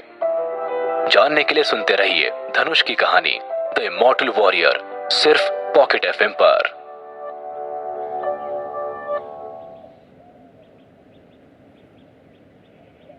Episode 40 top scorer. धनुष ने दिए गए समय से पहले ही चारों एग्जाम्स पूरे सॉल्व कर दिए थे। पूरे ग्रेड ऑफिस में सभी टीचर चुपचाप बैठे हुए एक दूसरे के बोलने का इंतजार कर रहे थे और जैसे उनमें से किसी के भी पास कुछ कहने के लिए नहीं था, क्योंकि धनुष ने 30 लोगों के बीच में बैठकर सभी एग्जाम्स के सारे क्वेश्चंस सॉल्व करके ये साबित कर दिया था कि मंथली टेस्ट में आए उसके मार्क्स किसी की नकल से नहीं बल्कि उसकी अपनी मेहनत और होनहार होने का नतीजा है। ग्रेड ऑफिस के डेडली साइलेंस को तोड़ते हुए टीचर रोहिणी पांडे प्रिंसिपल श्रीवास्तव से कहती है, प्रिंसिपल सर, धनुष ने सभी री एग्जाम्स में अच्छे मार्क्स गेन करके ये साबित कर दिया है कि उसने नकल नहीं की है। क्या अब भी आपको लगता है कि धनुष एक चीटर है? रोहिणी ने देखा कि पूरा ऑफिस शांत हो गया है। या तो सब अपनी कही हुई बातों पर शर्मिंदा है या फिर से वो लोग धनुष को नीचा दिखाने की कोई प्लानिंग कर रहे हैं। इसलिए रोहिणी ने झिझकते हुए ही मगर बाकी के टीचर्स में से किसी के भी कुछ भी बोलने से पहले प्रिंसिपल श्रीवास्तव अब धनुष के लिए क्या सोच रहे हैं ये जानने के लिए उनसे उनकी राय पूछ ली। प्रिंसिपल श्रीवास्तव ने अपने स्टेटस और माहौल को समझते हुए रोहिणी से कहा, रोहिणी, इस री एग्जाम को करवाने का सारा क्रेडिट तुम्हें ही जाता है और ये एग्जाम पेपर सबसे पहले मेरे ही ऑफिस में डिलीवर हुए थे, इसलिए इन पेपर्स के कहीं लीक होने का तो सवाल ही पैदा नहीं होता। मैं इस बात को लेकर पूरी तरह से निश्चिंत हूँ कि किसी ने भी इन पेपर्स को मेरे ऑफिस में आने से पहले नहीं देखा होगा, इसलिए धनुष इन एग्जाम्स में नकल कर ही नहीं सकता। ग्रेड ऑफिस में मौजूद सारा स्टाफ और टीचर प्रिंसिपल श्रीवास्तव को बड़े ध्यान से सुन रहे थे और वो उनकी बातों का मतलब भी समझ गए थे। रोहिणी आगे प्रिंसिपल श्रीवास्तव से पूछती है, सर, इसका मतलब धनुष के मंथली एग्जाम में आए मार्क्स पूरी तरह से वैलिड है। क्या मैं आपकी बात सही समझ रही हूँ सर? प्रिंसिपल सर समझ जाते हैं कि रोहिणी पांडे उनके मुंह से बड़े ही साफ साफ शब्दों में क्या सुनना चाहती है, इसलिए वो मुस्कुराकर रोहिणी की ओर देखते हैं और कहते हैं, धनुष ने री एग्जाम में जो क्वेश्चन सॉल्व किए हैं उनका डिफिकल्टी लेवल मंथली टेस्ट में आए हुए क्वेश्चन से 2 गुना है। इसका मतलब मंथली टेस्ट में जो 712 का स्कोर धनुष ने गेन किया है उसे लेकर हमें बिल्कुल भी सरप्राइज नहीं होना चाहिए। लेकिन इस बार शायद रोहिणी से ज्यादा धनुष प्रिंसिपल श्रीवास्तव के फाइनल जवाब का इंतजार कर रहा था, इसलिए वो उनकी बात खत्म होते ही तपाक से बोला, अगर ये बात फाइनल हो गई है कि मैंने एग्जाम में नकल नहीं की है तो फिर टीचर प्रभाकर तिवारी और रोहिणी मैम के बीच जो शर्त लगाई गई थी उसको भी पूरा कर लेना चाहिए। वैसे टीचर प्रभाकर तिवारी ने अभी कुछ देर पहले भी इस ऑफिस में कहा था कि अगर मैं ये साबित कर दूं कि मैंने एग्जाम में नकल नहीं की है तो वो इस्तीफा दे देंगे। तो क्या आप तिवारी सर अपनी जुबान से निकले हुए शब्दों का सम्मान करेंगे या नहीं? जहां सभी प्रिंसिपल श्रीवास्तव को धनुष की तारीफ करते सुन रहे हैं, धनुष के इस सवाल ने फिर से सबको चौंका दिया था और फिर सभी टीचर प्रभाकर तिवारी को देखने लगे। जबकि टीचर प्रभाकर तिवारी कब चुपचाप से अपनी कुर्सी पर आकर बैठ गए थे किसी को पता ही नहीं था, लेकिन वो बैठे बैठे अभी तक शायद धनुष के मैथ्स पेपर के बारे में सोच रहे हैं, इसलिए उन्हें पता ही नहीं था कि बाकी लोग किस बारे में बात कर रहे हैं। उनकी ये हालत देखकर टीचर रोहिणी पांडे धनुष से कहती है, धनुष, हालांकि तिवारी जी का एटीट्यूड तुम्हारी ओर काफी गुस्से वाला रहा है, लेकिन उसका एक बहुत बड़ा कारण उनकी तुम्हें लेकर जो उम्मीदें थी वो भी है और अब तिवारी जी को भी ये समझ आ चुका है कि उन्होंने तुम्हें गलत समझ लिया था, इसलिए वो यहाँ कुछ बोल भी नहीं पा रहे हैं और अब तुम्हें भी टीचर प्रभाकर तिवारी के लिए और परेशानियां खड़ी नहीं करनी चाहिए और अब मेरी बात तुम्हें अच्छे से समझ आ गई होगी। टीचर रोहिणी पांडे ने समझाते हुए धनुष को अपना ऑर्डर भी अच्छे से सुना दिया था, क्योंकि वो टीचर प्रभाकर तिवारी के झुके सर को देखकर उनके मन की हालत को भांप गई थी। वो शर्म के कारण ऊपर नजर तक नहीं उठा पा रहे थे। उनकी इस हालत को देखकर ही रोहिणी को उन पर दया आ रही थी। सभी टीचर रोहिणी को तिवारी जी के लिए धनुष से रिक्वेस्ट करते देख हैरान जरूर थे। उन्होंने ये कभी नहीं सोचा था कि स्टाफ रूम की इतनी लड़ाइयों के बाद भी रोहिणी पांडे तिवारी जी की साइड ले सकती है, लेकिन रोहिणी के इस बर्ताव के कारण ही स्कूल में सभी लोग उनकी इतनी रिस्पेक्ट भी करते थे। वो सभी जानते थे कि तिवारी जी हमेशा ही रोहिणी को कैसे कैसे ताने मारकर उकसाया करते थे, पर रोहिणी ने हमेशा प्रभाकर तिवारी को अपना सीनियर समझते हुए रिस्पेक्ट दी है। उनमें से कोई भी अगर टीचर रोहिणी पांडे की जगह होता तो शायद तिवारी जी के साथ उस मौके पर इतनी शालीनता और उदारता से कभी पेश ना आ पाता। धनुष अपना टेस्ट खत्म कर चुका था और उसने तिवारी जी के लिए यह बात सिर्फ इसलिए कही थी क्योंकि वो उन्हें याद दिलाना चाहता था कि तिवारी जी के कारण उसकी जो बेइज्जती हुई है वो उसे भूला नहीं है। धनुष का इरादा तिवारी जी को स्कूल के बाहर भेजने का बिल्कुल भी नहीं था। वो ऐसे आदमी को और ज्यादा परेशान नहीं करना चाहता था जो पहले से ही शर्म के कारण अपना मुंह तक नहीं खोल पा रहा हो। इसलिए धनुष सभी टीचर से कहता है, ठीक है तो मैं ये मैटर अब आप पर छोड़ता हूँ रोहिणी मैम। अगर प्रिंसिपल सर और बाकी टीचर्स परमिशन दे तो क्या मैं अपनी क्लास में वापस जा सकता हूँ? धनुष का काम उस ग्रेड ऑफिस में अब पूरा हो चुका था और रोहिणी की रिक्वेस्ट के बाद धनुष तिवारी जी के मैटर को आगे भी नहीं बढ़ाना चाहता था। धनुष खुश था कि उसने अपने आप को भी साबित कर लिया और टीचर प्रभाकर तिवारी से अपनी बेइज्जती का बदला भी ले लिया था। इसलिए वो सभी टीचर से परमिशन लेकर ग्रेड ऑफिस से बाहर जाने के लिए गेट की ओर चल पड़ा था। लेकिन ऑफिस से बाहर निकलने से पहले ही उसे पीछे से प्रिंसिपल श्रीवास्तव की आवाज सुनाई दी। धनुष, क्या मैं तुमसे कुछ पूछ सकता हूँ? इस महीने तुम्हारी परफॉर्मेंस काफी अच्छी इंप्रूव हुई है, लेकिन क्या तुम इस दौरान डिप्रेस हुए थे? धनुष प्रिंसिपल की बात सुनकर गेट से ही उनकी ओर मुड़ा और बोला, सर, क्या यह बहुत ही जरूरी क्वेश्चन है? सर, मेरा मानना है कि इस मुद्दे पर ध्यान ना देकर आपको उन स्टूडेंट्स पर ध्यान देना चाहिए जो बहुत ही साधारण मार्क्स के साथ पास होते हैं। इस स्कूल में हाई स्कूल के लगभग 1000 स्टूडेंट्स हैं और अगर आप उनका रिजल्ट गौर से देखें तो मुश्किल से कुछ ही स्टूडेंट्स हैं जो यूनिवर्सिटी का एंट्रेंस एग्जाम क्लियर कर पाते हैं। सर, मुझे लगता है कि आपको इसके बारे में जरूर सोचना चाहिए। इतना कहकर धनुष गेट से बाहर निकल जाता है। धनुष की बात सुनकर ग्रेड ऑफिस में बैठे सभी टीचर और प्रिंसिपल श्रीवास्तव भी सोच में पड़ जाते हैं। प्रिंसिपल श्रीवास्तव धनुष की बात सुनकर अपने डेस्क पर झुक जाते हैं। बिना कुछ बोले ही उनके चेहरे से उनके रिग्रेट की फीलिंग को साफ देखा जा सकता था। और वो अकेले ही नहीं, बाकी टीचर्स भी धनुष की बात सुनकर मन ही मन प्रिंसिपल श्रीवास्तव के रिग्रेट का हिस्सा बन चुके थे। स्टार सिटी हाई स्कूल ने अपना मंथली टेस्ट रिजल्ट स्कूल के बुलेटिन बोर्ड पर लगा दिया था। उस लिस्ट में सिर्फ पहले 500 स्टूडेंट्स का ही नाम दिया गया था और पहले 100 स्टूडेंट्स को स्कूल की ओर से कैश प्राइज भी अनाउंस कर दिया गया था। टॉप स्कोर स्टूडेंट को 1 लाख, सेकंड और थर्ड लेवल पर आए स्टूडेंट्स को 60,000, फोर्थ से 6th लेवल पर आए स्टूडेंट्स को 10,000 रुपए, 7 से 10th लेवल पर आए स्टूडेंट्स को 5,000 रुपए और उसके बाद सभी स्टूडेंट्स को 1,000 रुपए मिलने की अनाउंसमेंट हो चुकी थी। स्टार सिटी हाई स्कूल का यह रूल था कि महीने के पहले मंडे मॉर्निंग को स्टूडेंट्स के लिए बुलेटिन बोर्ड पर मंथली टेस्ट पेपर के रिजल्ट्स लगाए जाते हैं। जैसे ही क्लास पीरियड खत्म होने की घंटी बजी, स्कूल के बच्चे भागते हुए कैंटीन में जाने की बजाय बुलेटिन बोर्ड के सामने इकट्ठे होने लगे थे। जो स्टूडेंट्स बुलेटिन बोर्ड के सामने आकर खड़े हो रहे थे वो केवल फाइनल ईयर के स्टूडेंट्स नहीं थे, बल्कि उन क्लास के स्टूडेंट्स भी थे जिनके दोस्त या और भी कोई जान पहचान वाला फाइनल ईयर क्लास में था। और बहुत से बच्चे ऐसे भी थे जो सिर्फ टॉप स्कोर लाने वाले स्टूडेंट्स के नाम को जानना चाहते थे, क्योंकि उससे उन्हें प्रेरणा मिलती थी। बुलेटिन बोर्ड के सामने खड़े बच्चे आपस में बातें कर रहे थे। वाओ, इस महीने का टॉप स्कोर तो 712 तक पहुंच गया है। मैं ठीक तो देख रहा हूं ना? एक स्टूडेंट अपने साथ खड़े स्टूडेंट से इतने हाई टॉप स्कोर को देखकर पूछता है। तब उसके साथ खड़ा दूसरा स्टूडेंट जवाब देता है, अर्जुन भंडारी की परफॉर्मेंस काफी इंप्रूव हो गई। उसी के आए होंगे।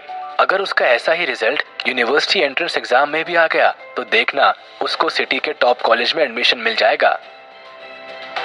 तभी पहला स्टूडेंट टॉप स्कोर के सामने अर्जुन भंडारी के नाम के बजाय किसी और के नाम को देखकर कहता है, नहीं नहीं, टॉप स्कोर लाने वाला स्टूडेंट अर्जुन नहीं है, ये तो कोई और है। धनुष? ये धनुष कौन है? मैंने इसका नाम पहले कभी नहीं सुना, पर इसे अर्जुन से भी 79 मार्क्स ज्यादा मिले हैं। बुलेटिन बोर्ड पर लगी टॉप स्कोरर लिस्ट में हमेशा टॉप स्कोर करने वाले स्टूडेंट्स पर सबकी नजर होती थी और पूरा स्कूल उसी के बारे में बात करता था। जब स्टार सिटी हाई स्कूल के स्टूडेंट्स ने देखा कि इस बार का टॉप स्टूडेंट अर्जुन भंडारी की जगह कोई धनुष है, तो बुलेटिन बोर्ड के पास स्टूडेंट्स का जमघट लग गया था। हर कोई धनुष के बारे में जानना चाहता था। धनुष का नाम पहले 10 स्टूडेंट्स में आने की बजाय सबसे टॉप पर था और इसी को देखकर बाकी स्टूडेंट्स शॉक में थे। फिर कुछ स्टूडेंट्स जो धनुष को बहुत अच्छे से जानते हैं, वो बाकी स्टूडेंट्स जो अभी तक धनुष के नाम को वहां लिस्ट में देखकर हैरान थे, उनसे कहता है, मैं धनुष को जानता हूँ, वो हमारी क्लास सेक्शन ए का ही स्टूडेंट है। धनुष ने स्टार सिटी हाई स्कूल का एंट्रेंस एग्जाम भी टॉप किया था। वो पहले हर एग्जाम में टॉप पर ही आता था। नहीं, तुम झूठ बोल रहे हो, उसके नाम के आगे सेक्शन ई लिखा हुआ है। फिर वो तुम्हारी क्लास का कैसे हो सकता है? ये वही धनुष है ना जिसका कार एक्सीडेंट के बाद ब्रेन डैमेज हो गया था। उसने अचानक से इतना इम्प्रूव कैसे कर लिया? इसका मतलब वो सभी लोगों को बेवकूफ बना रहा था और जैसे ही फाइनल एग्जाम पास आने लगे उसने अपना ड्रामा बंद कर दिया। वहां खड़े बहुत से स्टूडेंट्स में से धनुष को बहुत ही कम स्टूडेंट्स जानते थे। हालांकि कुछ सेक्शन ए और सेक्शन ई के स्टूडेंट्स थे जो धनुष को जानते थे। जब उन स्टूडेंट्स ने देखा कि धनुष ने 712 मार्क्स गेन किए हैं, तो वो सरप्राइज ना होते हुए वो खुशी से चौंक गए थे। कुछ देर बाद अर्जुन भंडारी भी अपना नाम देखने बुलेटिन बोर्ड के पास आ चुका था। उसे पूरा कॉन्फिडेंस था कि टॉप स्कोरर में तो उसके अलावा किसी और का नाम हो ही नहीं सकता। लेकिन जब उसने बुलेटिन बोर्ड पर अपने नाम के बजाय धनुष का नाम पढ़ा तो वो बुरी तरह शॉक हो गया और अपने साथ आए स्टूडेंट से बोला, नहीं, ये कैसे हो सकता है? ये इम्पॉसिबल है। धनुष टॉप स्कोरर कैसे हो सकता है? अर्जुन भंडारी ने अपनी बात खत्म ही की थी कि तभी उसे अपने पीछे से आती हुई तेज हंसी सुनाई दी और ये कोई और नहीं बल्कि धनुष का सबसे एकच दोस्त पप्पी था, जो कि अर्जुन को ऐसे सदमा लगता हुआ देखकर अचानक ही जोर जोर से हंस रहा था। अर्जुन को अपनी ओर देखकर पप्पी ने उससे कहा, क्यों बे अर्जुन, इतना दुखी क्यों हो रहा है? अब जो आया है उसी से काम चला ले, क्योंकि अगर धनुष ने एग्जाम में चीटिंग की होती तो टीचर प्रभाकर तिवारी उसे स्कूल से कब का निकलवा चुका होता। लेकिन मैं तुझे एक बात बताना चाहता हूँ कि आज सुबह धनुष को ग्रेड सेक्शन के मेन ऑफिस में बुलाया गया था और वहां उसके मार्क्स चेक करने के लिए री एग्जाम लिया गया था और उसके री एग्जाम के बाद टीचर और प्रिंसिपल को यह विश्वास हो गया कि उसके मंथली टेस्ट के मार्क्स नकल से नहीं अकल से आए हैं। धनुष ने नेहा माथुर और पप्पी को ये नहीं बताया था कि ग्रेड ऑफिस में उसे रीटेस्ट के लिए बुलाया गया है। दरअसल उन्होंने धनुष की बात पर भरोसा ही नहीं किया कि उसे मंथली टेस्ट में 712 मार्क्स मिले हैं। धनुष की क्लास में पढ़ाने वाले लगभग सभी टीचर्स ने उसकी क्लास में धनुष की काफी तारीफ कर रहे थे और कुछ टीचर्स ने तो धनुष को स्टेज पर बुलाकर उससे मंथली टेस्ट के बारे में डिस्कस भी किया। हालांकि सेक्शन ई का एवरेज रिजल्ट अच्छा नहीं आया था, लेकिन इसका मेन कारण एग्जाम को सीरियस ना लेना नहीं था, बल्कि उन स्टूडेंट्स की लो आईक्यू का नतीजा था। अगर स्कूल का कोई इक्का दुक्का टीचर धनुष की तारीफ करता तो उनकी बात पर कोई भरोसा नहीं करता, लेकिन जब स्कूल का हर एक टीचर धनुष की तारीफ कर रहा है तो इसका मतलब धनुष की परफॉर्मेंस ने उन सभी टीचर्स को इम्प्रेस किया है। पप्पी अर्जुन भंडारी से आगे कहता है, जब धनुष के उस कार एक्सीडेंट के बाद मार्क्स कम आने लगे थे तो तुझे क्या लगा था कि उसकी असली काबिलियत खत्म हो चुकी है? तुझे कुछ नहीं पता, धनुष आखिरी एग्जाम से ही नफरत करना था, इसलिए उसके मार्क्स कम आते थे। लेकिन उसने कभी सोचा भी नहीं होगा कि तू, जिसे धनुष की वजह से ही 2 बार टॉप स्कोरर बनने का मौका मिला, वो भी मौका मिलते तू उसकी बेइज्जती करता था। लेकिन उसका बुरा टाइम अब खत्म हो गया। और वैसे भी तू होता कौन है धनुष से खुद की तुलना करने वाला? और वैसे भी अब तुझे कोई पूछेगा भी नहीं। धनुष की माँ को जब उसके मार्क्स के बारे में पता चलेगा तो वो कैसे रिएक्ट करेगी? क्या धनुष अपनी साधना के लिए स्कूल प्राइज मनी का उपयोग करेगा? जानने के लिए सुनते रहिए धनुष की कहानी द इमॉर्टल वॉरियर, सिर्फ पॉकेट एफएम पर।